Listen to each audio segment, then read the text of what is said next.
Welcome back to the Deep Dive.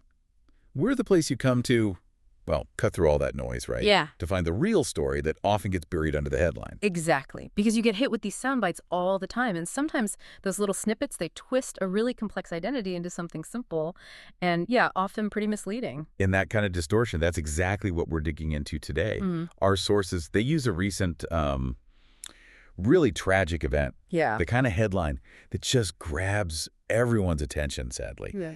And they use it as a way to look at this bigger, often missed global story of faith and service. We're talking about that incident in Florida, August 2024, the truck driver, Harjinder Singh, and that fatal U-turn collision on the turnpike. It was terrible, 3 lives lost. Awful. And, for the record, he pleaded not guilty. The legal facts, all that, that's absolutely for the court to decide. Of course. But what really jumped out and what our sources highlight is how fast the story got. Yeah. Well, corrupted online. Corrupted how? The second people knew the driver's identity, the conversation just flipped instantly. It wasn't about the crash itself or the poor victims anymore. Yeah. It became about the Turban man. That label, immigrant driver, dangerous, it just flooded social media. It was this immediate, huge judgment call on millions of people based on what one person allegedly did. And that's the unfairness, isn't it? That's the core issue. It makes you ask, why the intense focus on that symbol, the turban? Yeah. And what does it actually stand for, according to Sikh history and belief? Because, and this is the crucial part, if you actually look at the history, the turban isn't about being different. It's about duty, with a capital D. Judy. That commitment, that promise behind it, that's what we really need to unpack for you today. Okay, let's start there then. This modern misunderstanding versus like the actual stats. The crash got huge attention, instantly amplified. But the labeling, calling him the Turban Man, it just seemed to cloud everything else. The facts of what happened on the road got lost. And we really need some perspective here. I mean, look, the U.S. has something like, 40,000 traffic deaths every single year. It's tragic, but it happens. 40,000, that's a huge number. It is. And crashes happen because of things we know about. Speeding, people being distracted, tired drivers, bad weather. Right, the usual factors. Exactly. They are not caused by someone's religion. That's just obvious, right? And you'd think it's obvious, but police don't track accidents by religion, do they? It sounds ridiculous to even say it. It does, but it's important to state clearly when these headlines pop up and people react this way. Yeah. You just can't take one isolated case of driver error, whoever's behind the wheel, and use it to smear or define an entire global community. But that's what happens sometimes. When the driver is Sikh, suddenly some people and parts of the media seem to forget basic accident causes and just zoom in on that turban. They do. It becomes the only thing they see. So let's flip the script, like you said. If the turban isn't a factor in crashes, what is it about? What's this 500-year-old promise it represents? Okay, so you got to go back 5 centuries to Guru Nanak Dev Ji, the founder of Sikhism. His whole philosophy, it was genuinely revolutionary back then. How come? It was built on this radical idea. All humans are equal, just fundamentally equal. He completely threw out the caste system, said nobody is born to rule over anybody else. That's huge for the 15th, 16th century. A massive declaration of equality. And the daily principles, they sound simple, but maybe not easy. Exactly. Live honestly, work hard for your living, and share what you earn with others. Kirat karo, nam japo, venchako. Work, worship, share. That's the essence. Yeah. And the turban, it fits right into this. It's not just cloth. It's a visible pledge, a commitment to live by those ideals, a constant reminder, A reminder to yourself and maybe to others too. Like a promise to live honestly, help people stand up for justice. Yes. To protect and serve humanity. That's the core. Okay. And this idea of protection, it really solidifies later with the formation of the Khalsa. That means the pure. This was established by the 10th Guru, Guru Gobind Singh Ji, in 1699. So this is where the distinct Sikh identity really comes from. The turban, the unshorn hair, quiche. Correct. The quiche, covered by the turban, the karo, which is the steel bracelet, the kirpan, that symbolic small sword or dagger. It all comes together here. And they were called to be, what was it? Saint soldiers. That sounds like a paradox. It does, doesn't it? But it was about balancing inner peace with outer duty. Be peaceful in spirit, disciplined, yes, but also be absolutely courageous when duty calls. So, not aggressive, but ready to defend. Precisely. They were told, fear no one, but also make sure no one has reason to fear you. The Turban, the sword, it was strictly symbolic of the duty to uphold justice, for defense only, protecting the weak, never ever for attack. And Guru Gobind Singh Ji himself said something specific about that, right? About the sword. He did, a very famous line. When all other means have failed, it is righteous to draw the sword. The context is crucial. Only as a last resort, purely for defense and justice. Got it. Defense, justice, last resort. Exactly. And you can actually see this philosophy playing out in, believe it or not, how they governed. Look at the Sikh Empire in the 1800s, Maharaja Ranjit Singh. An empire. Usually when we hear empire, we think, conquest, maybe oppression. Right, that's the typical association. But the Sikh Empire, under Ranjit Singh, it was known for the opposite, for justice, for fairness. It's a really striking contrast. Okay, tell me more. What made it so different, especially back then? A kingdom of fairness sounds optimistic for the 1800s. Well, it was genuinely exceptional because that core belief in equality was actually built into how things were run. People from all different faiths, Hindus, Muslims, Christians, they all lived together peacefully. No forced conversions. Yeah. No treating minorities badly. None. No forced conversions. And what's really telling is that European historians, people observing at the time, they wrote about how women were treated with unusual dignity and respect throughout society. Wow. So the empire was built on inclusion, not making everyone Sikh.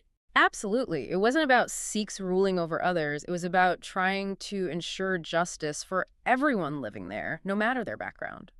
That's pretty remarkable. It shows those founding values weren't just nice ideas. They actually worked when Sikhs held power. It proves they were functional principles, duty, equality. They could actually run a state that way, at least for a time. Okay, so that's the historical background. This legacy of justice, fairness, radical inclusion. How does that connect to Sikhs today? It must be about service, right, Seva? Absolutely, spot on. Seva is central. You have to remember, Sikhs are a tiny minority worldwide, less than 1% in India, even smaller globally. Others, yeah. But their impact, their contribution is massive, outsized, and it's driven by selfless service. For Sikhs, helping people isn't like optional charity work. It's a fundamental duty. It comes right from their core spiritual beliefs. Because the idea is that God is in everyone. So serving people is serving God. Precisely. Serving humanity, any person who needs help, it's understood as literally serving God. And you see this duty kick in constantly, almost automatically. Right. Especially when disaster hits. Yeah, the response seems immediate. Like, they don't wait around for official channels or big charities to get organized. They just go. They do. Let's talk examples. Those terrible floods in British Columbia, Canada back in 2021. Highways washed out, truckers totally stranded for days. Oh, I remember that. Yeah, local Sikh volunteers, groups like Khalsa Aid, they didn't just drive supplies out, they actually chartered helicopters. Helicopters, wow. Yeah, to fly thousands of hot meals, fresh, prepared food out to those stranded truckers and travelers who were completely cut off. It's the speed, the ingenuity of it that really shows Seva in action. Flying hot Punjabi food by helicopter to strangers stuck on a highway. Yep. And that's dedication. That's duty. It really is. And you saw similar things during the big floods in the UK, too, right? Yes, 2014, 2015, Langar Aid and others were right there. And not just food, was it? Mm-hmm. No, I mean, food, yes. Hot meals cooked right there in temporary kitchens for days. But they also delivered something like over 50,000 sandbags to families whose homes were threatened. They were filling them, delivering them. Just showing up and doing what needs to be done. Why are they always so ready? It feels like they're constantly prepared, not just reacting. Well, because the core service is constant.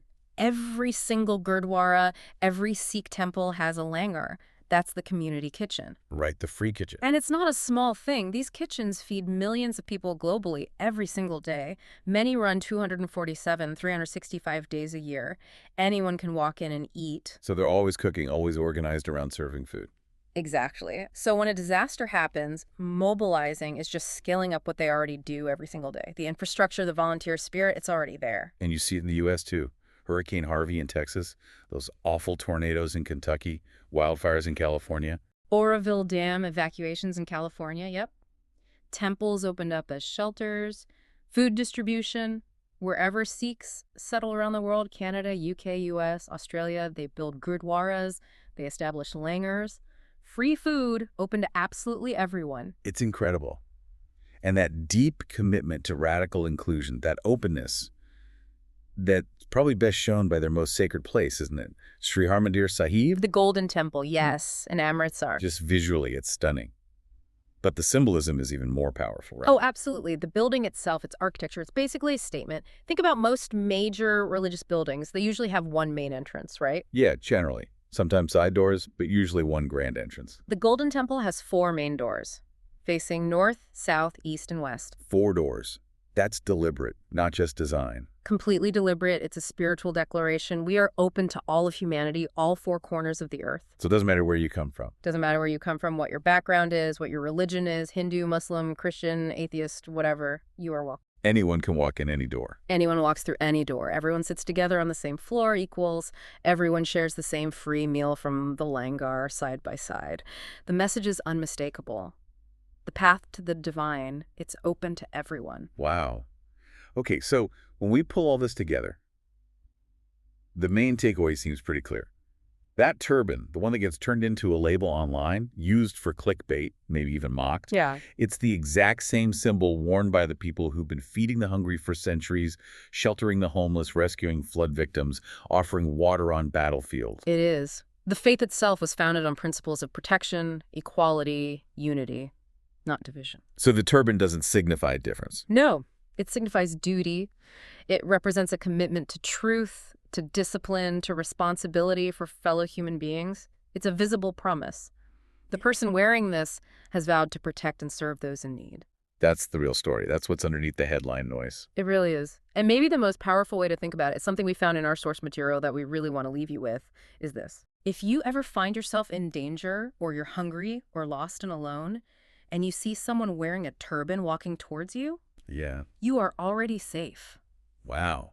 That's Yeah. quite a statement. Yeah. Because that's what the turban truly means. That's a promise. We definitely encourage you, explore that concept of langar, further that universal free kitchen. It's fascinating. Thanks for diving deep with us today. Thank you. See you next time.